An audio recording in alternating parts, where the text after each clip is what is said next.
What's going on, guys? It's Peter here again, and we got a lot done this week. And earlier I explained to you guys how I lowered the vehicle by adjusting the SLS, which is the self-leveling system on the shocks. As you know, I got brand new shocks on this car, and in the beginning I was getting lots of bouncing, heavy bouncing when I hit bumps, and was very disappointed in the shocks. Did some research, figured out that that was basically it needed to be bled. So there's several ways that I have read and found out you can bleed these systems. One way is to put a lot of weight in the trunk and turn the car on, rev the engine up. You can use several heavy people, and that will make the self-leveling system pump itself to basically level out, and that'll bleed because it's a self-bleeding system. That'll cause any air bubbles to be pushed through the system.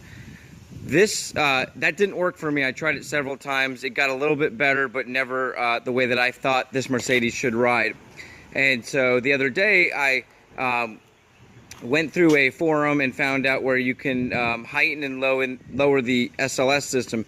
And as you can see here, I lowered the back significantly. I mean, it went from having about 2 or 3 inches to no gap at all there. I can't even fit a finger in there. And I want it to equal the front, because I've lowered the front about a ½ an inch, maybe 3/4 of an inch, by taking out the insert. So I have about maybe an inch between, probably 1.5 inches between my wheel well, which I really like, and I feel like it's going to give me a better ride.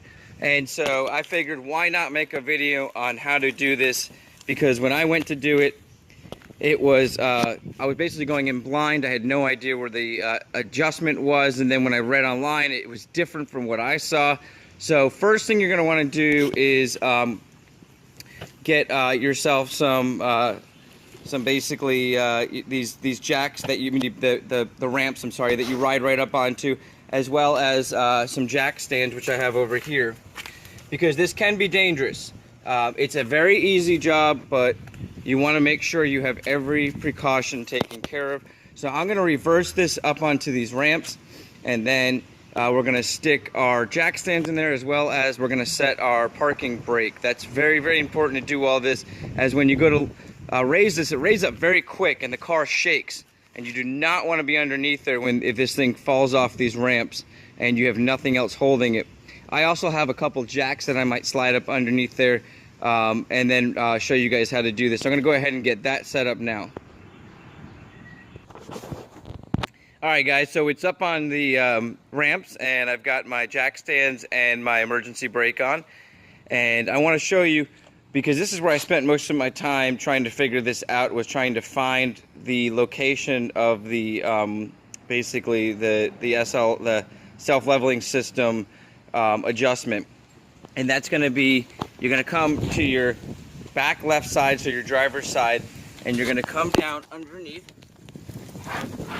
I'm going to slide under here as I'm recording so I can show you. And then you're going to get about midway here, right where the tire is. And I turn here. Right there is going to be your adjuster. So if I look right to my right, that's my tire, and I'm going to turn and straight up right in between this looks like a drive shaft boot here. Right above that is going to be this device here. Now, doing my research, it said to have 2 10mm wrenches, which I got a 10mm wrench. And you're going to need to basically, see this bar right here? Oops, sorry. This bar right here. It's got a, let me try to focus on that. It's got a nut right there. Now, according to online, the gentleman who wrote up a whole thing on this, you're going to get a front and back nut. Mine literally has basically, it's kind of flat side to it. So, once you loosen that up, it's kind of hard to see from my angle, but you can see it's on like a slide. And so this part right here, that's facing straight down right now for me. Let me try to get up in there. It's Try to focus on that. It's facing straight down. On yours, if you're level, it's going to be basically parallel to the car, so it's going to be more straight across, so it's straight down. So I'm going to raise the car, I'm going to lift this up, and I can't do that now because the bolt is intact. So I'm going to go ahead and loosen that there and show you guys how this works. Alrighty guys, now that I got that nut loosened up, the other thing you want to do is you got to start your vehicle, because the SLS will not work without the vehicle started. So here is the part that you're going to slide up or down. Now if I push this up, the car is going to raise. And it could raise very quickly, so just be careful while pushing that. So I'm going to go ahead, and if you were looking to bleed your system, what I did was I pushed it up and then pulled it down, pushed it up and pulled it down, and I'd feel the car go up in the air and back down. So I'm going to go ahead and do that now, and I'm going to adjust mine back to the position that I feel will work best for the height I'm looking for. Alright, just so you guys can see from this angle, I'm going to show you what it looks like. I'm going to pull this up and show you how this raises up. You're going to see the car go up, and it goes up pretty quickly, so you do have to be careful.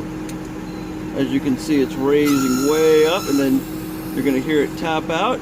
So I'm going to bring it back down. As you can see, it comes down pretty quickly, and be careful on this exhaust because it will be getting hot. So right now I've got this all the way down, so what I'm going to do is just go up a little bit here and lock it in for myself. Alright, and I'm going to bring the car back down and see where it's at. Alright guys, I got the bolt tightened back up, and I'm going to try to get this angle that I can see, where you can see right here, this is your slide, so this would be all the way up would be slid over here, and all the way down would be slid all the way over here. And I can see that I've got a little tiny bit of a gap now over here, whereas I had it all the way down. Now that's really tight on there too. So it should now, when I bring this down, position itself. And you can see here it has not, I mean, these things were right up on that when I first put these under here, my jack stands. And now they've got like almost a 3-inch gap there.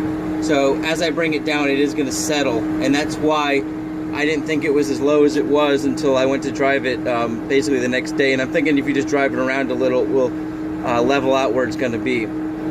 So let me get out of the car. Actually, I'm going to go ahead and bring the car down, show you guys how it looks once it's down. And hopefully this video helps all you guys out, because I could not find anything. I mean, look at that gap I have now. So obviously that's going to come settle down once I bring this down.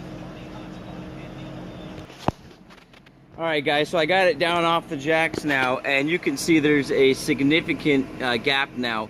And from my experience, that's going to settle down. But it's not much different than on my front wheel gap here. So I think I've got it pretty much where I want it. And if it settles down a little bit after driving it around, that'll be great. It'll look real nice. But once again, my name's Peter. I really hope this video helps you guys out on the SLS adjustment. It's one of those things a lot of people talk about in forums, and there's not a whole lot of videos out there showing you where to go, how to adjust it, what the dangers are of being underneath the car, and so forth. I'm going to go ahead and link you guys to the forum that I found, the full description on how to do it. And mine was a little bit different. I didn't have to have two 10 millimeters and a couple other things that were mentioned, but hopefully this helps you guys out. And if you have any questions, like always, contact me, comment, and let me know what you guys think. Have a wonderful day.